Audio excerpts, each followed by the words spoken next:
ಮ್ಯಾಟರ್ಗೆ ಗಂಡ ಹೆಂಡತಿ ಮಧ್ಯೆ ಕಿರಿಕ್ಕಾಗಿದೆ. ಜಸ್ಟ್ 200 ರೂಪಾಯಿಗೆ ಪತಿ ಪತ್ನಿ ನಡುವೆ ಬಿಗ್ ಫೈಟ್ ಏರ್ಪಟ್ಟಿದೆ. ಮನನೊಂದ ಪತ್ನಿ ಸುಮಾ 32 ವಯಸ್ಸಿನ ಸುಮಾ ನೇಣಿಗೆ ಶರಣಾಗಿದ್ದಾರೆ.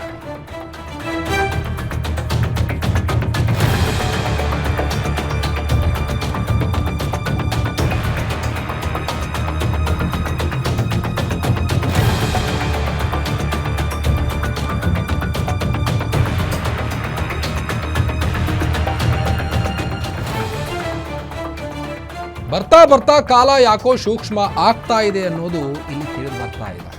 ಸಿಲ್ಲಿ ಮ್ಯಾಟರ್ಗೆ ಗಂಡ ಹೆಂಡತಿ ಜಗಳ ಆಡಿದ್ದಾರೆ.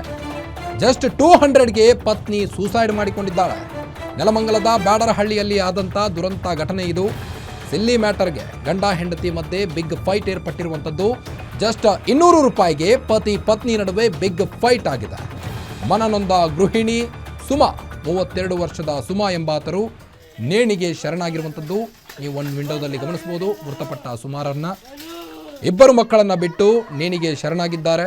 2 ಮಕ್ಕಳನ್ನು ತಬ್ಬಲಿ ಮಾಡಿ ಈಗ ಸುಮಾ ಇಹಲೋಕವನ್ನು ತ್ಯಜಿಸಿರುವಂಥದ್ದು. ನೆಲಮಂಗಲ ತಾಲೂಕಿನ ಬ್ಯಾಡರಹಳ್ಳಿಯಲ್ಲಿ ಘಟನೆಯಾಗಿದೆ. ಕೇವಲ 200 ರೂಪಾಯಿಗೆ ಗಂಡ ಹೆಂಡತಿ ಜಗಳವಾಡಿದ್ದಾರೆ.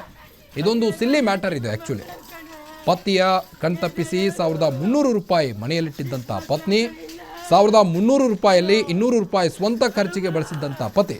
ಇದೇ ವಿಚಾರಕ್ಕೆ ಇಬ್ಬರ ನಡುವೆ ಜೋರಾಗಿ ನಡೆದಿದ್ದಂಥ ಗಲಾಟೆ.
ನಾನು ಒಂದು 5 ನಿಮಿಷ ಅರ್ಧ ಗಂಟೆ ಮುಂಚೆ ಸರ್ ಬಂದು ನೋಡಿದ್ದು. ನಾನು ನೋಡಿದಾಗ ಅಮ್ಮ ಇರಮ್ಮ ಒಂದು ನಿಮಿಷ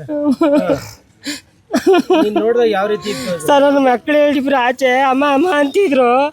ಆಂಟಿ ಅಂತ ಒಬ್ರು ಇದ್ದಾರೆ, ಅವರು ಅನು ಇದ್ದಾಳೆ, ಮಕ್ಕಳು ಆಚೆ ಇಬ್ಬರೇ ಅವರು ಎದ್ದಾಳೆ ಅಂತ ಕದ ತಡ್ತಿದ್ರು. ನಾನು ಅನು ಅಂತ ಇಬ್ಬರು ಎದ್ದಾಳಿಲ್ಲ ಕದ ಹೊಡೆದೆ. ಇಷ್ಟಪಟ್ಟು ಹಿಂಗೆ ನೆಳಾಕಣಿ ಕುಕ್ಕರ್ ಬಾಗಿಲು ಹಿಂಗೆ ಕೂತಿದ್ರು ಸರ್. ನಾನು ಒಂದು 5 ನಿಮಿಷ ಅರ್ಧ ಗಂಟೆ ಮುಂಚೆ ಸರ್ ಬಂದು ನೋಡಿದ್ದು. ನಾನು ನೋಡಿದಾಗ ಅಮ್ಮ ಇರಮ್ಮ ಒಂದು ನಿಮಿಷ ನೋಡಿದಾಗ ಯಾವ ರೀತಿ ಸರ್ ನನ್ನ ಮಕ್ಕಳು ಹೇಳಿಬ್ರು ಆಚೆ ಅಮ್ಮ ಅಮ್ಮ ಅಂತಿದ್ರು. ಆಂಟಿ ಅಂತ ಒಬ್ರು ಇದ್ದಾರೆ, ಅವರು ಅನು ಇದ್ದಾಳೆ, ಮಕ್ಕಳು ಆಚೆ ಇಬ್ಬರೇ ಅವರು ಎದ್ದಾಳೆ ಅಂತ ಕದ ತಡ್ತಿದ್ರು. ನಾನು ಅನು ಅಂತ ಇಬ್ಬರು ಎದ್ದಾಳಿಲ್ಲ ಕದ ಹೊಡೆದೆ. ಇಷ್ಟಪಟ್ಟು ಹಿಂಗೆ ನೆಳಾಕಣಿ ಕುಕ್ಕರ್ ಬಾಗಿಲು ಹಿಂಗೆ ಕೂತಿದ್ರು ಸರ್. ನಾನು ಕೆಲ್ಸಕ್ಕೆ ಹೋಗಿದ್ದೆ, ಕೆಲಸದಿಂದ ಬಂದು ಹಂಗಂತ ಗೊತ್ತಾದ್ಮೇಲೆ ಬಂದೆ. ನನ್ನ ಮಗನೇ ಫೋನ್ ಮಾಡಿದಮ್ಮ, ಹಿಂಗೆ ಆಗ್ಬಿಟ್ಟವಳಮ್ಮ. ಅಮ್ಮ ಏನು ಜಗಳ ಇಲ್ಲ ಏನಿಲ್ಲ. ರಾತ್ರಿ 1800 ರೂಪಾಯಿ ಕೈ ಕೊಟ್ಟಿದ್ದು ಏನು ಮಾಡಿದೆ ಅಂತ ಕೇಳ್ತಿದ್ಲು. ಈಗ ಕೊಟ್ಟಿದ್ದೀನಲ್ಲಮ್ಮ ನಿಂತವೇ ಐತಲ್ಲ, ಬರೀ 200 ರೂಪಾಯಿ ಖರ್ಚು ಮಾಡ್ಕೊಂಡೆ ಅಂತ ಅಂತಿದ್ದ. ಕೂಗಾಡ್ತಿದ್ಲು, ಸುಮ್ಮನೆ ಅಂತ ಅಂತಿದ್ದ.